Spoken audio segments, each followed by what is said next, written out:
मुअज़्ज़िज़ सामईन अस्सलामु अलैकुम। अव्हां ॾिसो पिया यूट्यूब चैनल सिंधु मैंट्री ऐं सिंधु मैंट्रीअ में अॼु असांजी स्पेशल वीडियो आहे क्रिसमस जे हवाले सां।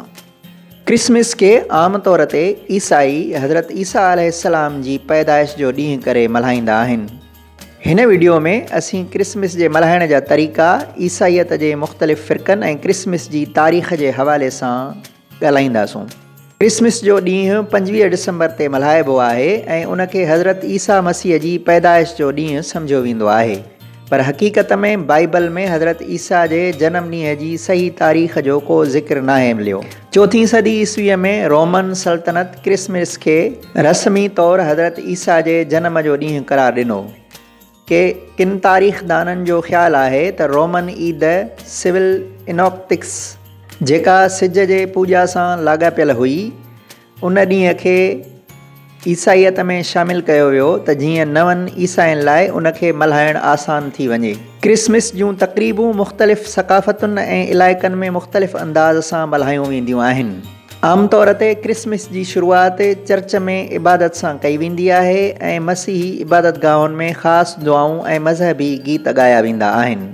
घरनि खे क्रिसमस ट्री सितारनि ऐं रोशनी सां सिंगारियो वेंदो आहे। क्रिसमस ट्री जो रिवाजु ख़ासि तौर ते यूरोप खां आयो ऐं अॼु सॼी दुनिया में मशहूरु आहे। क्रिसमस ते तोहफ़ा ॾियणु ऐं वठणु मुहबत ऐं ख़ुलूस जी अलामत तौरु सम्झियो वेंदो आहे। ख़ासि तौर ते ॿारनि लाइ सांता क्लास जो तसवुरु तमामु दिलचस्प आहे। क्रिसमस ते ख़ासि केक, मिठाइयूं ऐं ॿियो रिवायती खाधो तयारु कयो वेंदो आहे।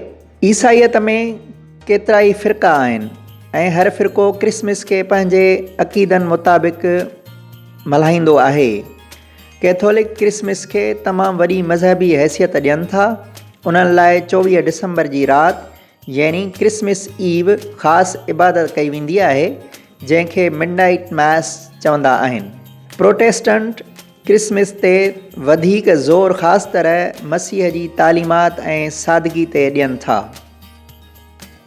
ऑर्थोडॉक्स ओभर जे ऑर्थोडॉक्स कम्यूनिटी, जंहिंमें रूस ऐं यूनान शामिल आहिनि, क्रिसमस खे 7 जनवरी ते मल्हाईंदा आहिनि, छाकाणि त जूलियन कैलेंडर जे मुताबिक़ इहो ॾींहुं 7 जनवरीअ ते थिए थो। क्रिसमस जो असुलु पैगाम मुहबत, अमुन ऐं भाईचारे जो आहे। हज़रत ईसा मसीह जी ज़िंदगी इंसानियत लाइ क़ुर्बानी, आजिज़ी ऐं ख़िदमत जो बहितरीनु मिसाल आहे। अॼु जी वीडियो में असां ॼातो त क्रिसमस जी तारीख़ छा आहे, उनखे कीअं मल्हायो वेंदो आहे ऐं मुख़्तलिफ़ ईसाई फ़िरक़नि में उन जा तरीक़ा कीअं मुख़्तलिफ़ आहिनि। जेकॾहिं अव्हांखे इहा वीडियो पसंदि आई आहे त लाइक, सब्सक्राइब करणु न विसारिजो। कमेंट में ॿुधायो त क्रिसमस बाबति अव्हांजा कहिड़ा राय आहिनि। सभिनी ईसाई बिरादरीअ खे क्रिसमस जूं तमामु घणियूं वाधायूं।